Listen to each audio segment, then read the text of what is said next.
Vamos orar, irmãos. Senhor, nós vamos ler a Tua palavra. E não tem nada melhor do que a Tua própria palavra falar conosco. Pois nós estamos aqui para ouvir a voz do Senhor. Queremos sair daqui nesta noite, ó Deus, renovados. Porque sabemos que a Tua palavra, ela é viva. Ela fala, ela trata conosco. Senhor, através desse texto, Deus, que iremos ler. Começa já ministrando, Senhor, no coração do Teu povo. Senhor, e usa-me nesta noite, Senhor. Usa-me, Senhor, para abençoar o Teu povo, para ser abençoado através da Sua palavra. E que não seja eu, Senhor, aquele que há de ministrá-la, porque não tenho nada, Senhor, para falar, mas o Senhor doce Espírito Santo. Eu creio que Tu tens algo para tratar conosco nesta noite. Trata com a Tua igreja e nos abençoe, em nome de Jesus. Amém. 2 Reis, querido, capítulo 6, no verso 8.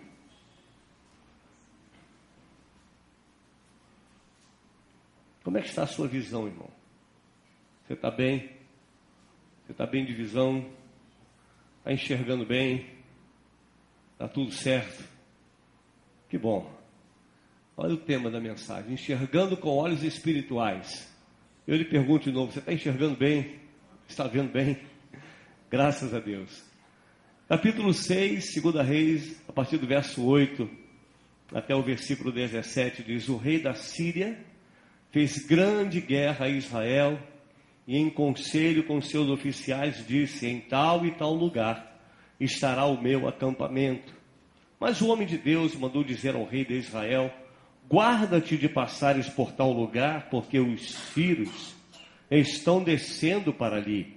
O rei de Israel enviou tropas ao lugar de que o homem de Deus lhe falara e de que o tinha avisado, e assim se salvou, não uma nem duas vezes. Então, tendo-se turbado com este incidente o coração do rei da Síria, chamou ele os seus servos e lhe disse: não me fareis saber quem dos nossos é pelo rei de Israel? Respondeu um dos seus servos: ninguém, ó rei, meu senhor. Mas o profeta Eliseu, que está em Israel, faz saber ao rei de Israel as palavras que falas na tua câmara de dormir. Ele disse: ide e vede onde ele está, para que eu mande prendê-lo. Foi-lhe dito: eis que está em Dotã. Então enviou para lá cavalos, carros e fortes tropas. Chegaram de noite e cercaram a cidade. Tendo se levantado muito cedo o moço do homem de Deus e saído, eis que tropas, cavalos e carros haviam cercado a cidade. Então o seu moço lhe disse: ai, meu senhor, que faremos? Ele respondeu: não temas, porque mais são os que estão conosco do que os que estão com eles. Orou Eliseu e disse: Senhor, peço-te que lhe abras os olhos para que veja. O Senhor abriu os olhos do moço e ele viu que o monte estava cheio de cavalos e carros de fogo em redor de Eliseu. Pai, essa é a tua palavra, Senhor. Abençoa-nos através dela, em nome de Jesus. Amém. Podem sentar, irmãos. Glória a Deus. Queridos, a Síria era um país que ela possuía o melhor exército de sua época. E a Síria ela conquistou quase toda a terra naquele tempo.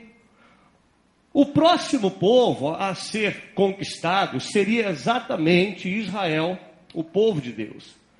Eles estavam armando uma cilada, agora armando uma forma de tomar Israel. E o rei, ele faz uma trama agora, mas de uma maneira sigilosa. E começa a palavra do Senhor no verso 11 e 12, dizendo assim: então, tendo-se turbado com este incidente o coração do rei da Síria, chamou ele os seus servos e lhe disse: não me fareis saber quem dos nossos é pelo rei de Israel? Respondeu um dos seus servos: ninguém, ó rei, meu senhor, mas o profeta Eliseu, que está em Israel, faz saber ao rei de Israel as palavras que falas na tua câmara de dormir. Quem é que estava lá? O próprio Deus. Deus estava e Deus ele tem ciência de todas as coisas. Você pode dizer, meu Deus sabe de tudo? Ele sabe de todas as coisas, irmãos. Nada fica oculto aos olhos de Deus. Então Deus ele revela tudo ao profeta Eliseu.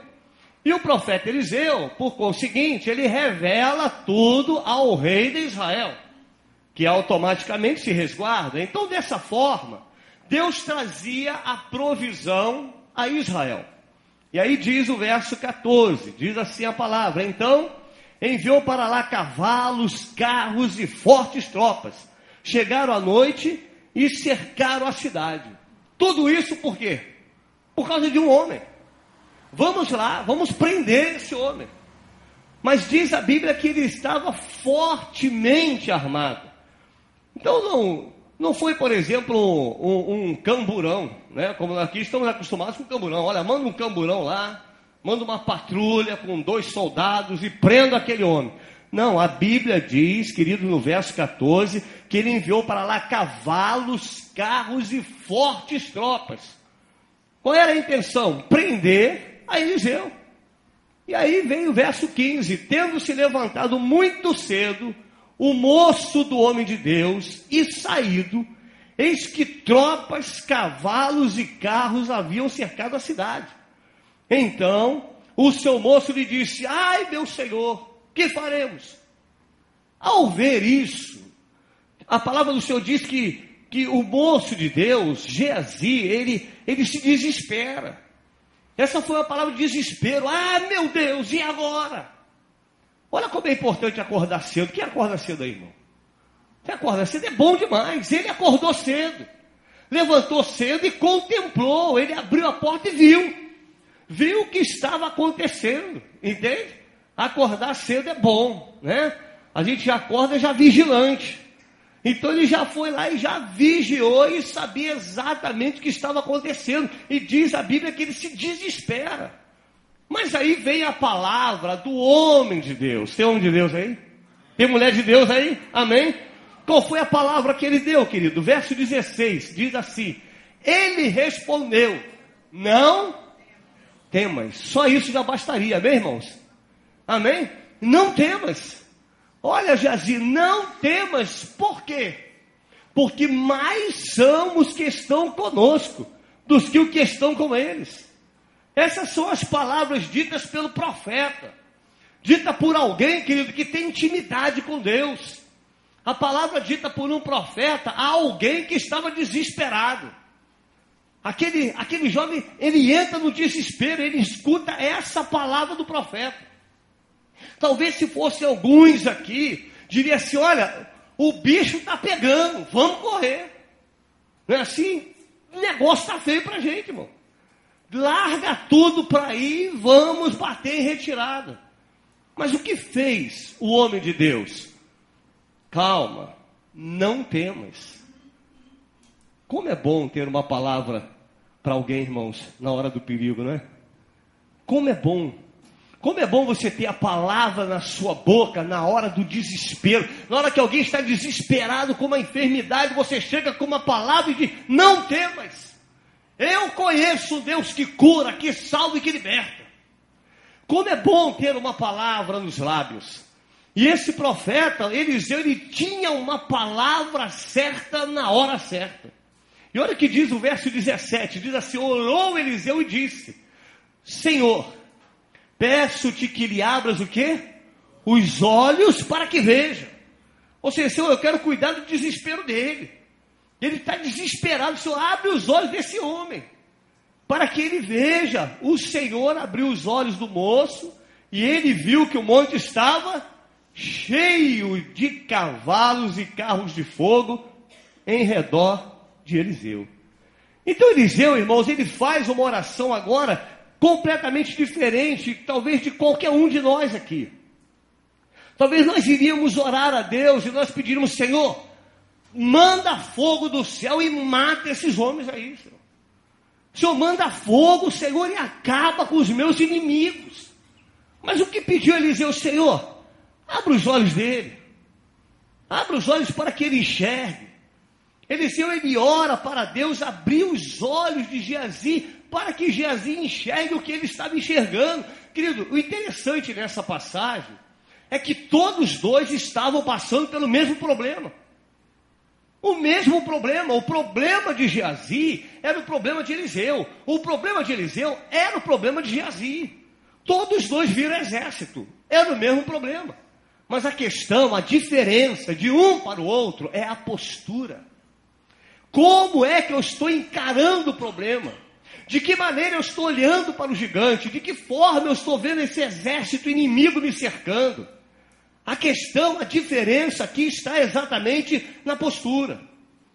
Eliseu, amados, ele não estava preocupado com os inimigos que estavam do lado de fora.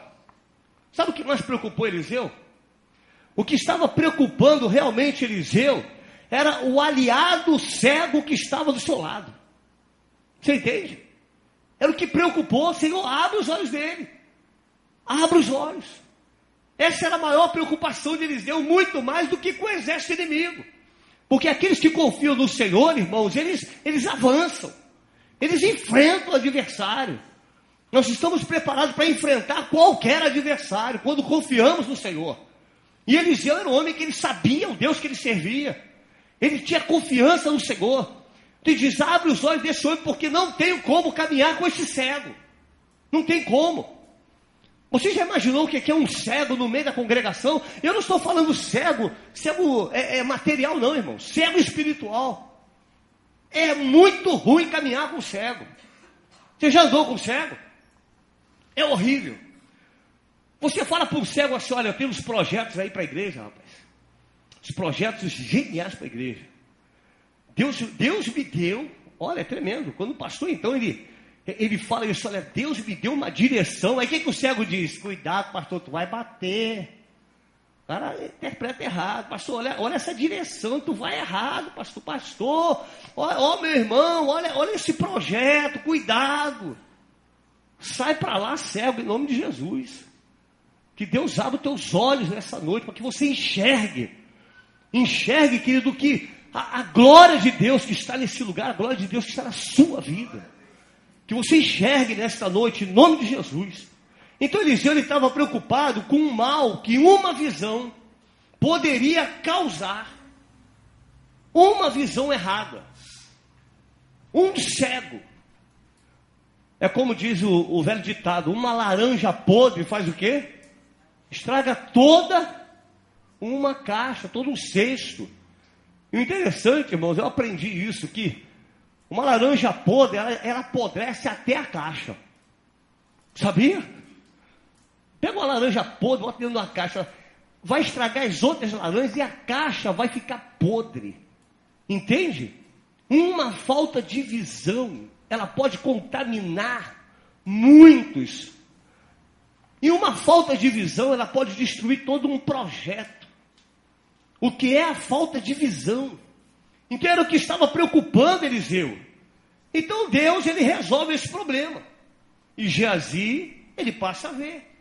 E quando ele abre os olhos, ele vê que por trás do inimigo, isso é bom para mim e para você saber disso nesta noite, por trás do inimigo há um exército celestial guardando a tua vida, a minha vida, guardando a igreja.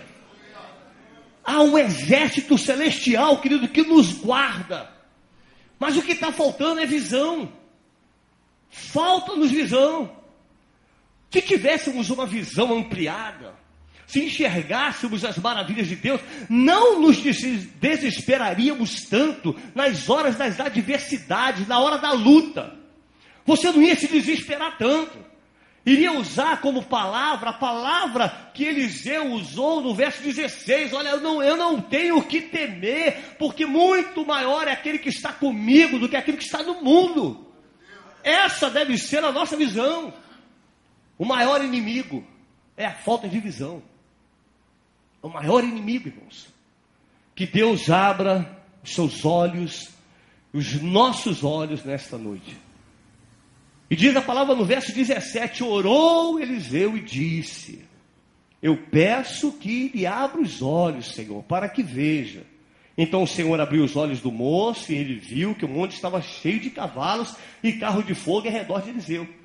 E como desceram contra ele, orou Eliseu ao Senhor e disse, agora a oração mudou, irmãos.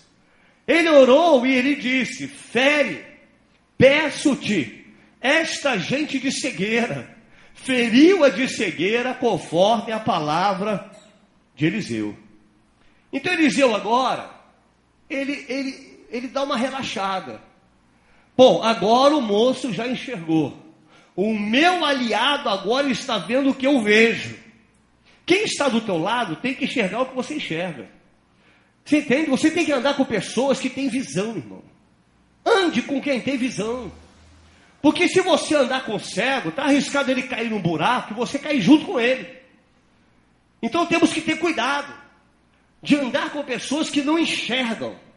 E eu torno a repetir, não estou falando de visão material. Não estou falando da visão física, eu estou falando da visão espiritual. São as pessoas que não enxergam a provisão de Deus. Temos que tomar cuidado de não andar com quem não tem visão. E esse era a preocupação de Eliseu. Então Eliseu agora, ele tem agora o exército inimigo dominado em suas mãos. Leia comigo, verso 19. Está com a sua Bíblia ou vai ler aqui em cima? Espera aí, deixa eu beber água. Verso 19, que diz, então Eliseu lhe disse, não é este o caminho, nem esta a cidade, segue-me, e guiar-vos-ei ao homem que buscais, e os guiou a Samaria. Tendo ele chegado a Samaria, disse Eliseu, o Senhor abre os olhos destes homens para que vejam. Abriu-lhes o Senhor os olhos e viram, e eis que estava no meio de Samaria. Quando o rei de Israel os viu, perguntou a Eliseu, feri-los-ei, meu pai. Parece que é uma pergunta alegre. Eliseu, é agora, vamos ferir esses homens. Que resposta você daria, irmão? Você está com o inimigo na sua mão. O adversário já está preso. Ele é prisioneiro. O que fazer agora com esses homens? Olha a resposta do homem de Deus. Respondeu ele, não os ferirás. Você daria essa resposta? Seja sincero. Não o ferirás. Fere aquele que fizeres prisioneiros com a tua espada e o teu arco. Porém a estes, manda pôr-lhes diante pão e água para que o quê? Para que comam. Para que eles comam e bebam e tornem a seu senhor. Ofereceu-lhes o rei grande banquete e comeram e beberam. Despediu-os e foram para seu senhor. E da parte da Síria não houve mais investida na terra de Israel. O que aconteceu com isso, irmão? Simplesmente encerrou a guerra. Uma atitude diferente. Aí a gente fica lutando, né, contra pessoas, dizendo assim, vai me pagar. Olha, se eu pego, me paga. Não é assim? Eu vou descontar. Fazer que nem a outra, né? Que Deus te dê tudo que você me desejou. Tudo que você me deu, que Deus te dê em dobro. É do inferno isso, irmão. Isso é uma palavra do inferno, irmão. Amém? Você imagina a atitude do Senhor Jesus. Senhor, diz aí, quantas vezes eu tenho que perdoar esse camarada aí e tal? 7 vezes 7? Não, Pedrão. Pedro é pouco. Pedro, 70 vezes 7. Calculando rápido, 490 vezes, Pedro. É um cálculo irrisório, tá, irmãos? É irreal. Você imagina isso, irmãos? Nós temos uma péssima mania de descontarmos as coisas, de pagar com a mesma moeda. E nós aprendemos com esse texto, olha, dá alimento para eles, trata-os bem, agora despede. O que aconteceu com a guerra? Acabou. Acabou, irmãos. Querido, há um versículo na Bíblia que diz assim, sem lenha o fogo se apagará. Às vezes dentro de casa a gente está botando lenha na fogueira, sabe, irmão? E a família está virando uma baderna. É lenha na fogueira. Meu irmão, em nome de Jesus, se não houver lenha, o fogo apaga. Entende isso, sim ou não? Não seja você aquele que vai botar lenha na fogueira. Apague a fogueira da tua casa, irmão. Apaga. É isso que o texto está me ensinando. Mas eu aprendo um pouco mais com essa palavra. Eu aprendo com essa palavra, irmãos, que a vida, ela é cheia de contraste. A vida ela é composta de perdas e danos. Ela é composta de ir e vir. Ela tem os seus contrastes. São altos e baixos. Não é assim a vida? É assim ou não? São os altos e baixos. Nós ganhamos, nós perdemos. Muitas vezes nós perdemos muito mais do que ganhamos. A vida, ela é exatamente dessa maneira. Ela é composta do feio e do belo. Né? Você olhar para cá, você vai ver o belo. Eu quando olho para aí também vejo belo. Então a vida ela é assim, ela é composta de feio, composta de belo. Mas eu quando penso nessa dialética toda, irmãos, eu vejo que felizes são aquelas pessoas que aprendem a viver com essas dialéticas, sabe? Felizes são aqueles que aprendem a viver com isso, com perdas e danos, com vitórias e derrotas, né? Com dias bons e dias maus.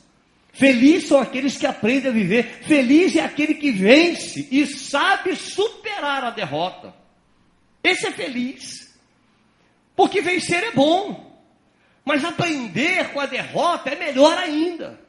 Porque nós aprendemos com a derrota, nós não aprendemos com a vitória. É a derrota que nos ensina.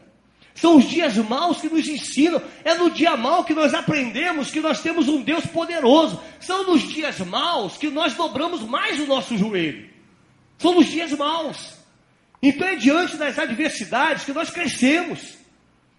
Feliz, amados, feliz é aquele casamento que é uma bênção em meio à crise.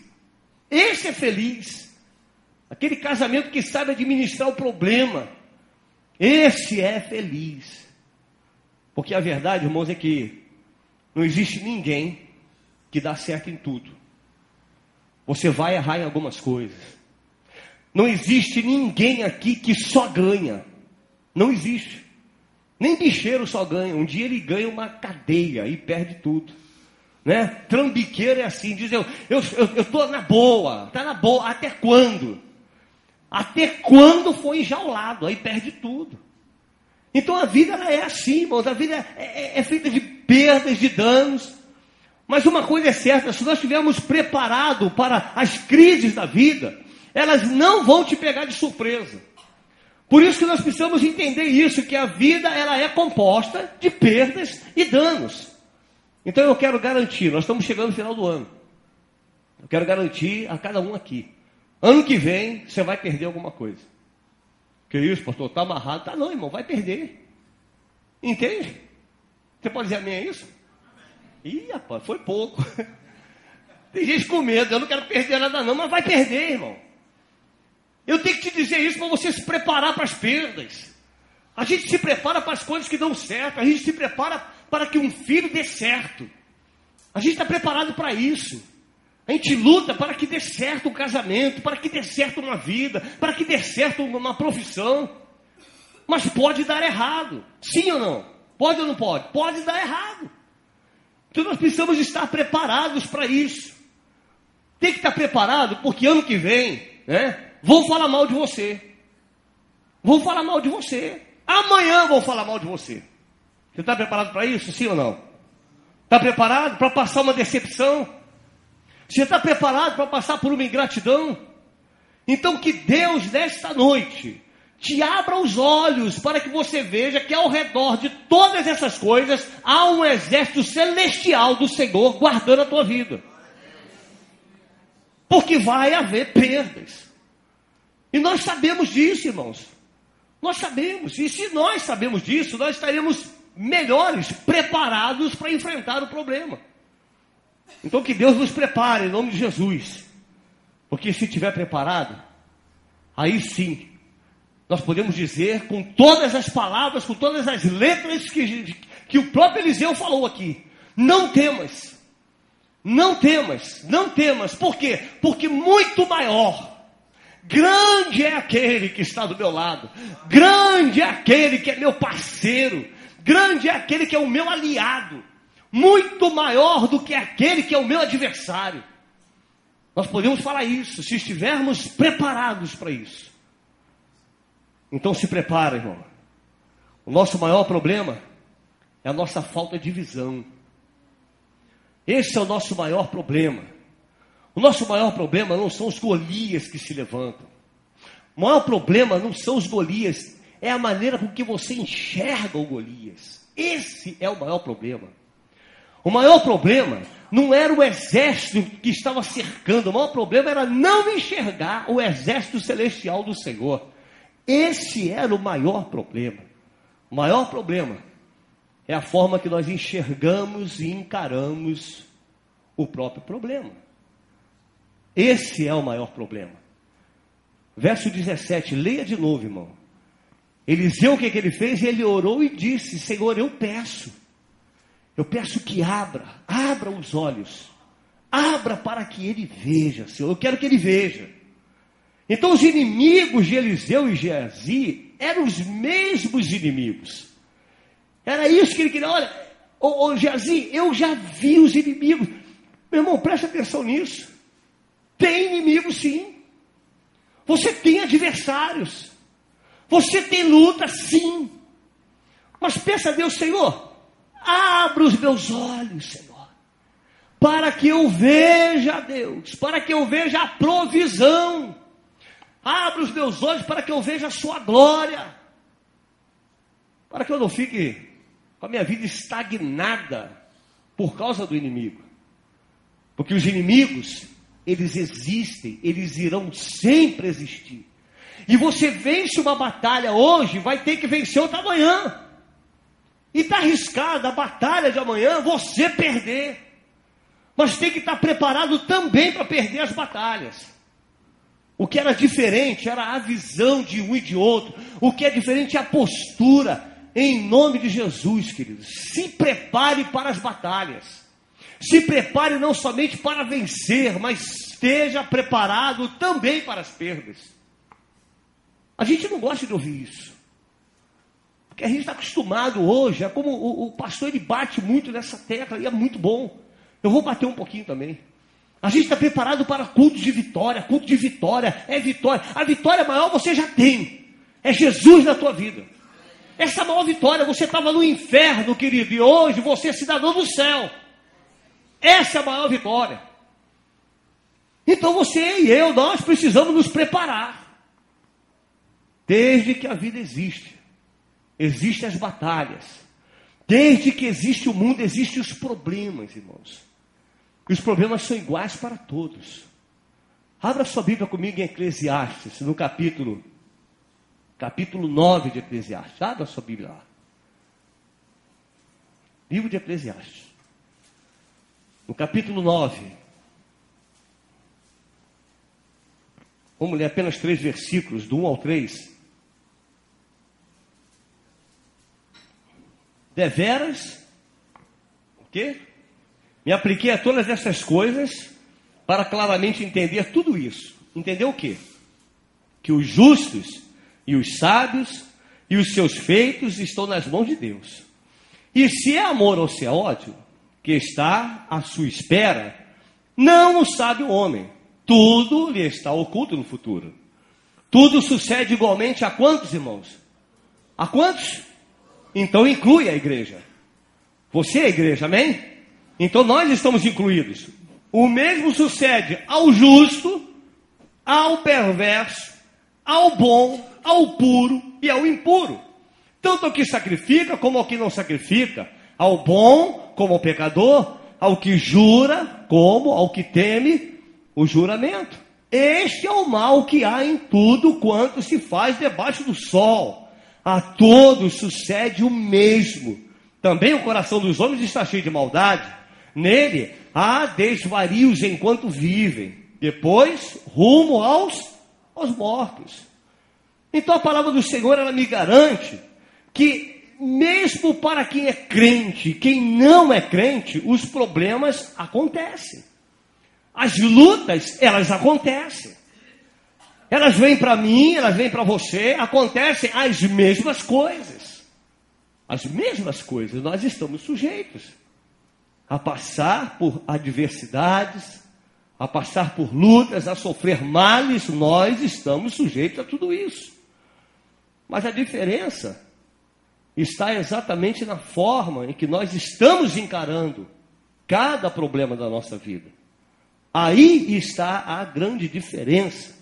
É a maneira com que nós estamos encarando os nossos gigantes. Pense um pouco, irmãos, no que aconteceu na sua vida. As coisas que aconteceram na sua vida que destruíram teus sonhos. As coisas que aconteceram que destruíram os seus projetos. O que aconteceu na tua vida que destruiu teu sonho, que destruiu teu projeto, que destruiu, que acabou muitas vezes com uma vida inteira, talvez não esteja muito no acontecimento em si, mas sim na forma em que você encarou os fatos. Aí está o maior problema.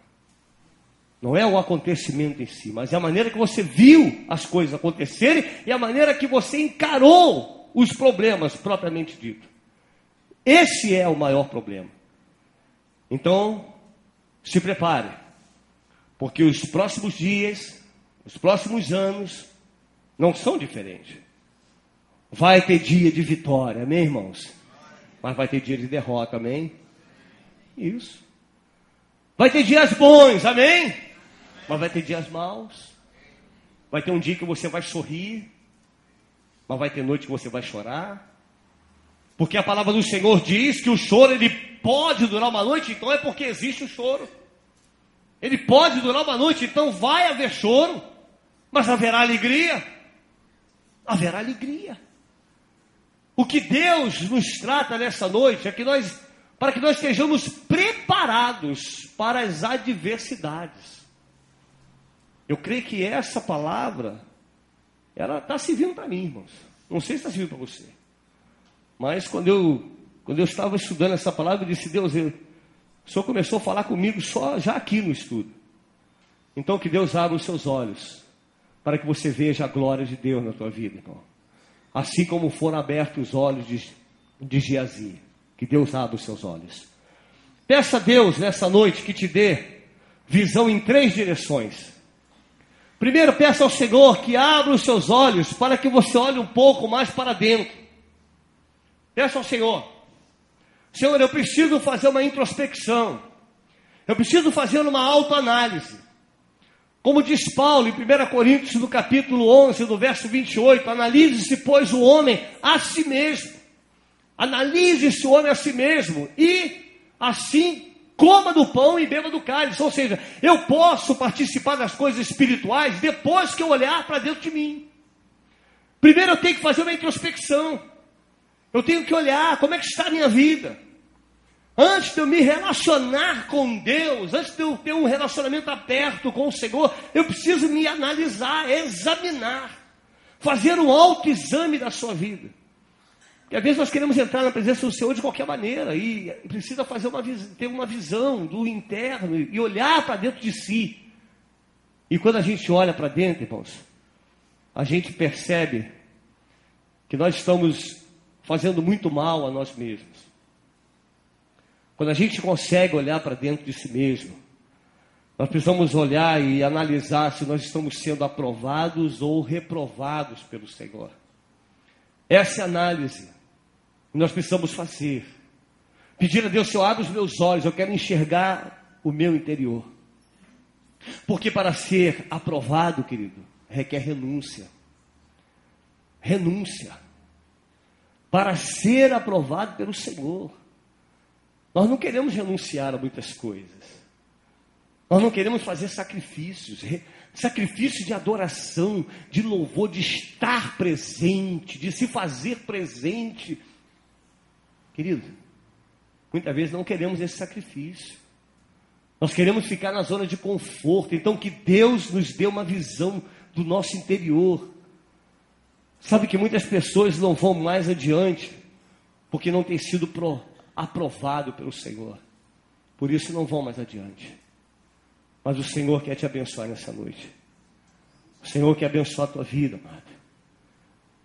O Senhor está dizendo para mim e para você: entra e saia desta vida, fazendo a vida valer a pena. Faça com que a sua vida valha a pena. Viva a sua vida para Deus. Viva os seus dias para Deus. Viva dias melhores com o Senhor. Faça uma análise do seu interior. Porque muitas vezes entra ano e sai ano, e as pessoas, da maioria das vezes, continuam a mesma coisa. Não mude nada. O que vai acontecer agora em 2012, no dia 31 de dezembro, irmãos, às 0 horas, é apenas uma mudança de calendário para muitos. Porque a vida vai continuar a mesma porcaria. A mesma coisa, não vai mudar em nada. A falta de compromisso com Deus vai continuar o mesmo. Vai continuar a mesma coisa. E eu lhe pergunto, até quando você vai ficar assim, com essa falta de visão? Olhe para o seu interior e veja, em nome de Jesus, como a sua vida já foi melhor do que ela é hoje. A sua vida já foi melhor. Não permita mais que aconteça o que está acontecendo, querido. Não permita mais isso. Faça dessa noite uma noite de cura. Faça essa noite uma noite de rasgar o coração diante do Senhor e dizer: Senhor, eu estou olhando para dentro de mim e eu estou vendo o quanto eu estou lhe fazendo mal. Não faça mal a Deus, querido. Cuide da sua vida espiritual. Olhe para o seu interior. Entra ano e sai ano. E a vida às vezes continua a mesma coisa. A gente fica orando: Senhor, me dá um crescimento espiritual. Me dá... Querido, tem coisas que não dependem de Deus. Você entende? Não depende de Deus. Senhor, me dá o crescimento espiritual. De que maneira? Se você não tem um compromisso com Deus, se você não lê a Bíblia, se não está presente na presença do Senhor, se as coisas de Deus estão acontecendo e você está aquém disso tudo, como crescer espiritualmente? Faça uma análise do seu interior. Faça uma análise como cristão. Faça uma análise como pessoa. Faça uma análise como cristão. E responda essas perguntas para Deus. Você hoje está mais perto ou mais longe de Deus? Você hoje é servo útil ou servo inútil? Como está a sua vida? Pede ao Senhor nessa noite: Senhor, eu preciso enxergar isso. Porque todas essas coisas que eu estou lhe citando, meu irmão, é como uma mancha de mostarda numa camisa branca. Muitas vezes você não enxerga, mas a mancha está aí. As pessoas veem. Estão vendo? Há pessoas que o Espírito Santo já não habita mais, irmão. Você quer coisa pior do que essa? Não habita mais. Saul não sabia disso. Você entende? Há pessoas que não sabem mais disso. Mas por que essa noite eu creio que é uma noite especial? Não é porque eu estou ministrando não, irmão. Não é por isso não. É porque Deus está falando contigo como está falando comigo aqui. Deus está falando conosco. Deus está dizendo para mim e para você: você já foi melhor. Mas você pode ser melhor do que você é. Que nós possamos trazer à memória o tipo de crente, o tipo de pessoa que nós nos transformamos. Porque no início era tudo maravilhoso. Lembra-te como era no início da tua conversão. Lembra? Amado, no início da minha conversão eu era chamado de chato. Você é chato, né? Não aguento mais você. Tu abre a boca e fala Jesus. Tu abre a boca e fala da palavra. Aí os anos vão passando, a gente vai ficando meio enferrujado. Aí vamos deixando a Bíblia de lado, sabe? Deixando a Bíblia de lado, querido, em nome de Jesus. Bíblia vai ser sempre Bíblia. Você entende, amado? Sim ou não? Tu consegue sublinhar um versículo bíblico aí no teu celular? Consegue fazer isso? Sublinhar, guardar, arquivar. Isso aqui é pessoal, irmão. A gente no início queria ter Bíblia. Eu no início comprei uma Bíblia. Queria ter Bíblia. Há pessoas que são assim, no início compram uma Bíblia. Aí os anos vão passando, vão ficando meio que enferrujadão. Aí vai deixando Bíblia em casa. Não, deixa em casa. Não, lá na minha igreja tem... Querido, eu adoro tecnologia. Quem gosta? Você gosta? Mas isso aqui não substitui a tua Bíblia, irmão. Como você está entendendo isso? Pode dizer amém. Não substitui a tua Bíblia. Crente, essa é a tua arma. Soldado do Senhor. Exército de Cristo. Essa é a tua arma. Enquanto o mundo tem R15, nós temos uma BS-66. Não falha um tiro essa daqui, irmão. Não falha um tiro. Mas isso vai ficando enferrujadão. Então eu tenho que olhar para dentro de mim e ver que crente sou eu. O que eu me transformei? Porque eu era bom. Você pode dizer que era bom. No teu passado lá atrás era bom, pregava bem, falava muito. Era Jesus para lá, Jesus para cá, vida com Deus, presença na igreja. A igreja era o alvo, era vir para a igreja, eu não posso sair. Mas hoje em dia não, negociamos. Estamos entrando em negócio com Deus. Não, Senhor, sabe o que é? O Senhor entende. Deus entende sim, querido. Deus entende que nós estamos sem vergonha na obra de Deus. Deus entende o crente sem vergonha que nós nos tornamos. Deus entende, você acha que não entende? Ele não entende com a nossa cabeça. Ele não entende da maneira que eu quero que ele entenda. Mas ele entende. Ele entende que eu já fui melhor. Ele entende que você já foi melhor. Igreja do Senhor, em nome de Jesus, peça a Deus nessa noite, Senhor, eu quero enxergar a minha vida como está hoje. Como está a minha vida hoje, espiritual? Ah, querido, traga à memória tudo isso. Viva uma vida que vale a pena ser vivida. Viva uma vida para Deus. Olhe para dentro da sua casa. Esses últimos tempos eu tenho olhado muito para minha casa, irmão. Eu tenho olhado para casa. Tenho dito, Senhor, quanta coisa errada eu tenho feito. Quando a gente olha para casa, quando a gente pede, Deus, abre os meus olhos que eu quero enxergar a minha casa, eu não quero enxergar o problema dos outros que compõem a minha casa, não. Eu quero enxergar a mim mesmo. Eu quero ver aonde eu estou errando, que eu posso consertar, que muitas vezes o problema da tua casa não está no outro, está em você mesmo. Mas a gente quer culpar o outro. Aí eu peço a Deus, Senhor, abre os meus olhos, que eu quero enxergar a minha família, eu quero enxergar a minha casa. Eu quero saber se eu sou uma bênção ou não na minha casa. Você precisa saber disso. É ou não é uma bênção na sua família? Você é ou não é uma bênção para tua esposa, para o teu esposo? Filho, você tem sido uma bênção para o teu pai, para tua mãe, para tua família? Tem sido bênção? Enquanto servo de Deus, enquanto filho de Deus, você tem sido um bom filho? Tem sido um bom filho? Temos que fazer uma análise, irmãos. Que Deus nos abra os olhos nessa noite para que nós possamos enxergar tudo isso aqui. Porque, sabe, muitas vezes a família se transforma no que se transformou e a culpa não é de Deus. Mas nós queremos muitas vezes culpar a igreja, culpar a Deus. A família já é abençoada desde a época de Abraão. Você sabia que a tua família estava lá? Estava escrita lá. Que isso, pastor? Olha a heresia. Não é heresia não, irmão. Está lá, ó, Gênesis capítulo 12, verso 3. Coloca aí para mim, Zé. Gênesis 12, 3. Vamos ler essa palavra, irmãos. Olha lá, ó. O que diz ali, ó. Em ti abençoarei. Não, volta lá, por favor. Abençoarei os que te abençoarem e amaldiçoarei os que te amaldiçoarem. Palavra de Deus para Abraão. Aí ele disse para Abraão, o que mais, hein? Em ti serão benditas todas o quê? Todas o quê, irmãos? As famílias. Todas as famílias são benditas.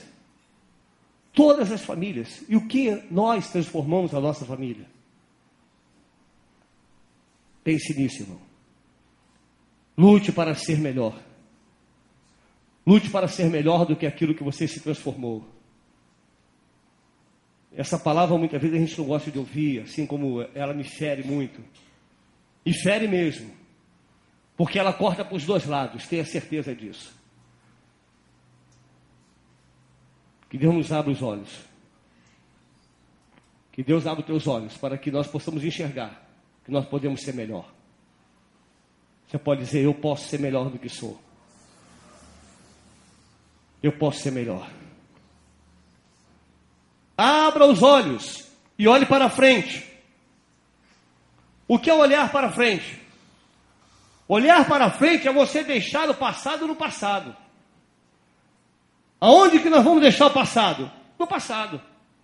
Como diz a palavra do Senhor em Filipenses, no capítulo 3, a palavra a igreja sabe de cor.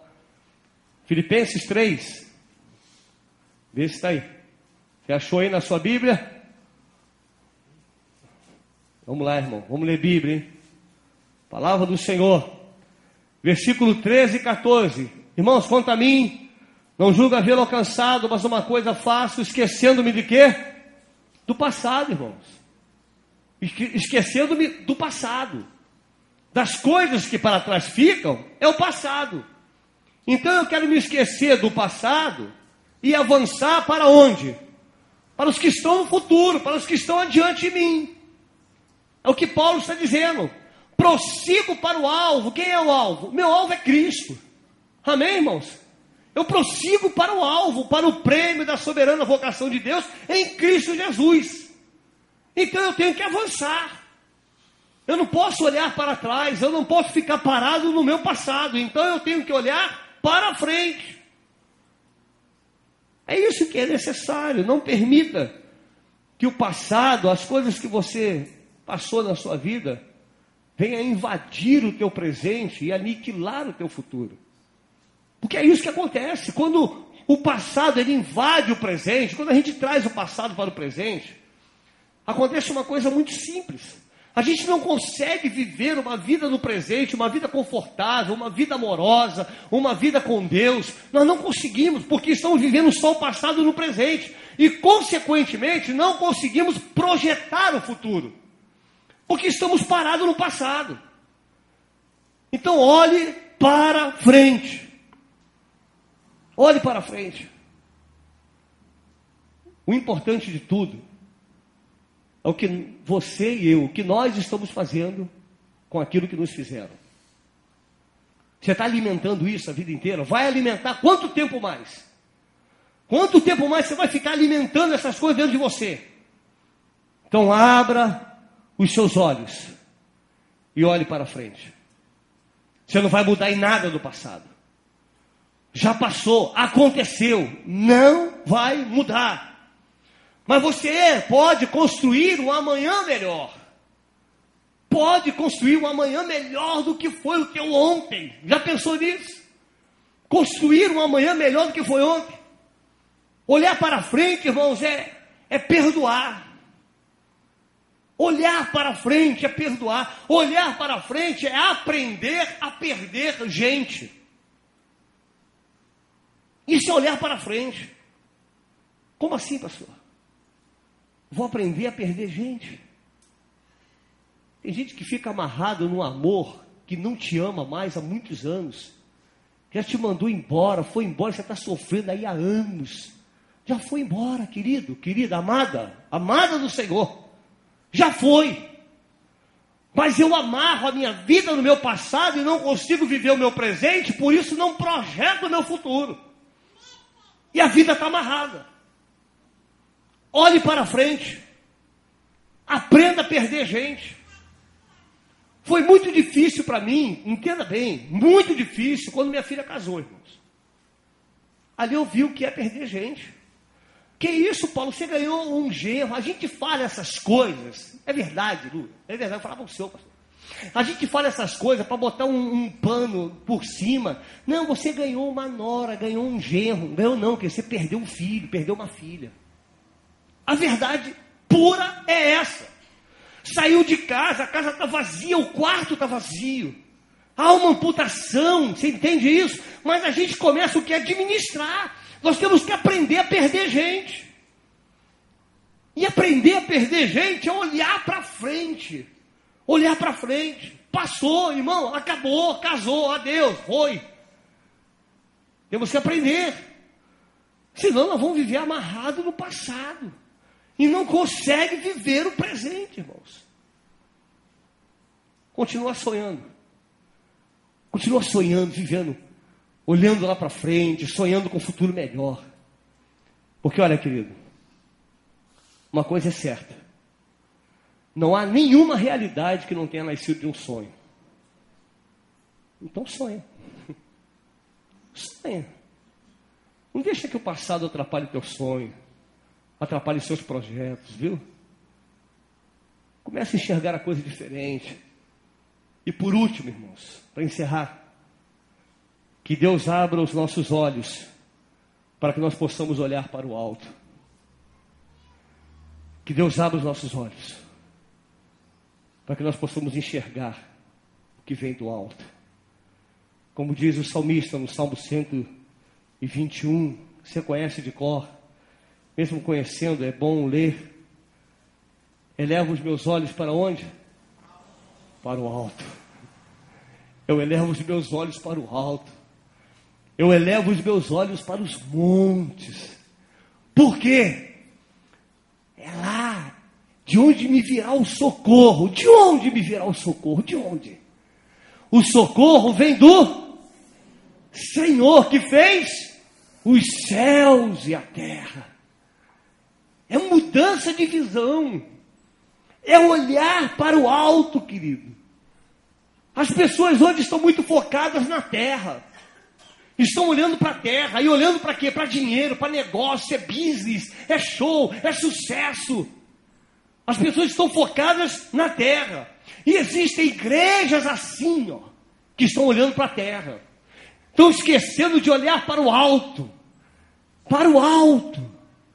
Você entende? Olhando só para a terra, as coisas da terra têm nos contaminado. Nós estamos nos deixando levar pelas coisas terrenas. É ruim ter coisas? Não. Não é ruim ter coisas, mas estamos transformando isso no alvo. Quando o nosso alvo é o alto. Porque a nossa direção, querido, você está caminhando para ir para o alto. Amém? A igreja, ela caminha. Todos os dias você está caminhando, é um dia a mais que você está caminhando para ir para o alto. Porque nós vamos subir com Cristo. Nós vamos estar com Deus, nós vamos estar com o Senhor. Então a minha visão, ela não pode ser uma visão terrena. As pessoas, o pastor estava falando de paz. Há pessoas que têm tudo isso na terra, mas não têm paz. Falta-lhes a paz. Está faltando o principal. A gente vive numa época terrível, irmãos. Vivemos numa época de traições. Vivemos numa época em que as coisas da terra têm tanto sentido que as meninas estão virando anorexias, estão virando doentes por causa das coisas terrenas. Não, tem que fazer sucesso, tem que ficar igual os gravetos horrorosos. E tem gente que paga uma fortuna por uma coisa horrível dessa. Fica tudo lá. Meu Deus do céu, Senhor, se fizer assim, quebra. Aí vale uma fortuna. Porque eu tenho que ser magra, tenho que emagrecer. Minha irmã, você quer emagrecer? Acorda cedo e vai andar. Vai quer acordar meio-dia, comer uma bisnaga, um pãozão e... Ai, Senhor, eu quero emagrecer. Vai acordar cedo e anda, vai andar. Sobe o morro, irmão. Chega lá em cima, está magra, emagrece. Mas a preguiça não deixa, pastor. Mas, irmãos, falta visão. Nós vivemos um cristianismo onde o Pai Celestial é só um detalhe. As coisas da terra têm muito mais sentido, muito mais lógica. Peça a Deus nessa noite, Senhor, abra minha visão. Eu quero olhar para o alto. Porque é de lá que me vem o socorro. É do alto. Olhar para o alto é olhar para a origem de tudo. Olhar para o alto. Olhar para o Senhor. Glória ao nome do Senhor. Amados, há pessoas que olham só visam os prazeres carnais. E se tirar esses prazeres carnais, não sobra nada. É carne pura. Não sobra mais nada. Que Deus nos ajude nesta noite. Que Deus te ajude, meu irmão, minha irmã. Que Deus nos ajude. Porque o materialismo, a vaidade, os business estão roubando a glória de Deus, irmãos. Estão roubando. Há muitos lugares que Deus já não é mais o foco. Falar de pecado, falar de inferno, isso não dá ibope. Falar de Jesus também não dá tanto ibope assim. Não dá.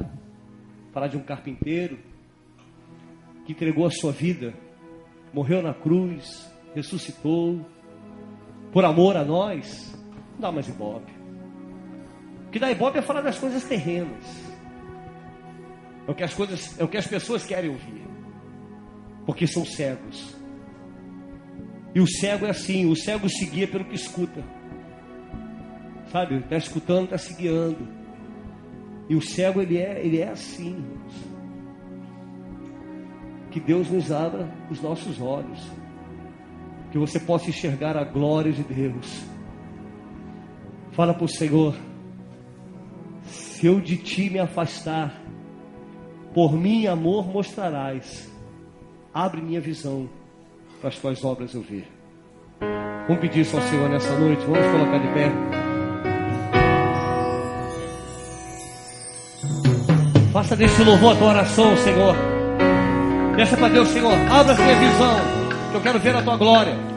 Se de ti me afastar, por mim amor mostrarás. Abre minha visão para tuas obras eu ver.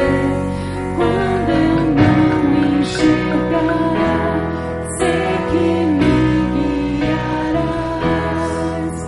Abre minha visão para tuas obras eu ver. Cristo, dá-me visão para tuas obras eu ver. Louva o Senhor.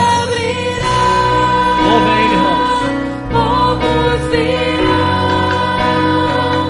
Ao ouvirem tua voz, tua glória será, todos verão, teu querer se faça em nós. Querido, presta atenção. Você que ouviu essa palavra nessa noite, eu creio que Deus quer abrir a tua visão, para que você enxergue melhor, para que você veja que há um Deus que tem cuidado de você, tem cuidado da sua família. Mas as circunstâncias da vida te cegaram. Talvez uma vaidade. Quem sabe que o inimigo tem lançado as suas setas contra você, e todos os dias ele traz o passado ao teu presente, e você precisa esquecer isso agora. Lançar aos pés do Senhor tudo que está atrapalhando a tua visão. Eu quero orar por você. Quero te convidar a vir aqui, a sair do seu lugar e colocar no altar do Senhor e dizer: Senhor, eu quero entregar nesse altar tudo que está me cegando, tudo que está te cegando, irmãos. Tudo que está te cegando, entrega no altar do Senhor. Tudo que está muitas vezes atrapalhando a sua caminhada, peça a Deus nessa noite. Coloca diante dele. Saiba, queridos, que o prazer dessa vida, as coisas terrenas, elas têm data de validade, mas vida com Deus é vida eterna. Vida com Deus é vida eterna. Então coloca diante dele. Apresente a sua causa ao Senhor. Apresente a sua vida diante do Senhor. Fala com Deus e diga: Senhor, eu lhe peço que o Senhor toque na minha vida agora. Coloque a mão no teu coração, apenas como um ponto de contato, e comece a falar com Deus. Rasga o teu coração diante dele. Assim como foi com Geazi. Que o Senhor abra os seus olhos agora, em nome de Jesus, tirando toda a cegueira espiritual, tudo que o inimigo colocou na tua vida, no teu coração, na tua mente, caia por terra agora. Toda a marca do passado, tudo que o diabo cravou no teu coração, todas as palavras de negação, toda a palavra negativa que ele colocou na tua vida, dizendo que você não ia ser nada, que não ia conseguir, que não ia dar certo, que a tua família seria destruída, que caia por terra agora em nome de Jesus. E creia que ao teu redor há um exército celestial do Senhor guardando a tua vida. Contemple a glória de Deus. Contemple a glória de Deus. Que o Senhor te conceda vitória nesta noite, a cada um de vocês. Em nome de Jesus. Em nome de Jesus. Em nome de Jesus. Deus abençoe. Deus abençoe. Vamos louvar o Senhor. Deus te abençoe. Deus te abençoe, amado. Deus te abençoe, meu irmão. Abre minha visão. Peça ao Senhor.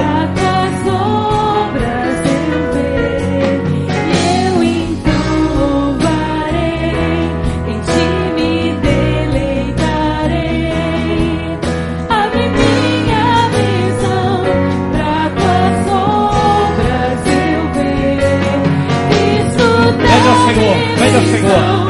Pra tuas obras eu ver, mas se abrirá,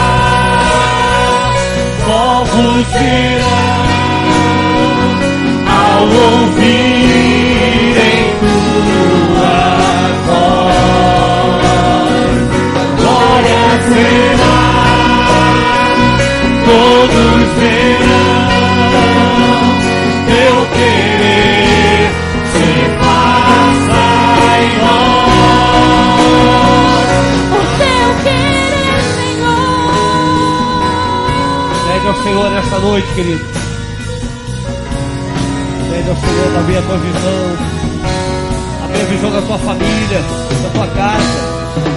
Abre minha Sim, Deus. visão, pra tuas obras eu ver. Cristo, dá-me visão, pra tuas obras eu ver. O mar se abrirá, povos virão ao ouvirem tua voz. Glória será, todos verão teu querer se faça em nós. O mar se abrirá, Povos virão ao ouvirem tua voz. Glória será, todos verão teu querer se faça em nós. teu querer Se faça em nós, teu querer se faça em nós.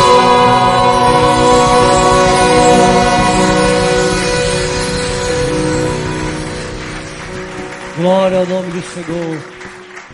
Glória ao nome do Senhor. Aleluia. Glória a Deus.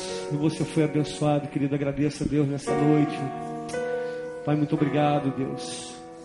Obrigado pela tua palavra, Senhor, que o Senhor ministrou ao meu coração, ao nosso coração. Que bom saber que tu és um Deus que fala, que cuida de nós, que tu nos ama. Queremos sair daqui, Senhor, enxergando, vendo, Senhor, as coisas que até então não enxergávamos, não olhávamos o nosso interior, não tínhamos uma visão, Senhor, do todo, mas o Senhor é Deus que abre a visão. O Senhor é o Senhor que dá a vista aos cegos. Sim, Deus, eu lhe peço isso nesta noite. Agora, Senhor, que o Senhor nos leve em paz, nos conceda, Senhor, uma noite de paz, uma noite na presença do Senhor. E aqui estaremos, Senhor, na sexta-feira, para ouvir a tua voz, mais uma vez na tua presença, ouvindo a tua voz, louvando a ti. Abençoa o teu povo que estará aqui conosco, Senhor. O teu povo que te ama, Senhor, as coisas do Senhor. Abençoa, Senhor, a palavra que será ministrada na sexta-feira. E o teu servo, Senhor, que irá trazer a palavra pelo domingo de manhã. ó Deus, que a escola bíblica dominical, Senhor, tudo flua, ó Deus, segundo a tua vontade, que a tua palavra ela venha de encontro às nossas necessidades. Abençoa, Deus, o culto da noite, quando aqui também retornaremos no domingo às 19 horas, para louvar ao nosso Deus, para engrandecer ao único digno de ser louvado. Muito obrigado por tudo, eu te agradeço pela tua presença aqui, em nome de Jesus, e que o Senhor Jesus te abençoe e te guarde, que o Senhor faça resplandecer o seu rosto sobre ti, e tenha misericórdia de ti, que o Senhor Jesus sobre ti levante seu rosto, e te dê a paz, que Deus te abençoe rica e abundantemente, em nome de Jesus, amém. Irmãos, sem cantina, tá? Vamos louvar o Senhor.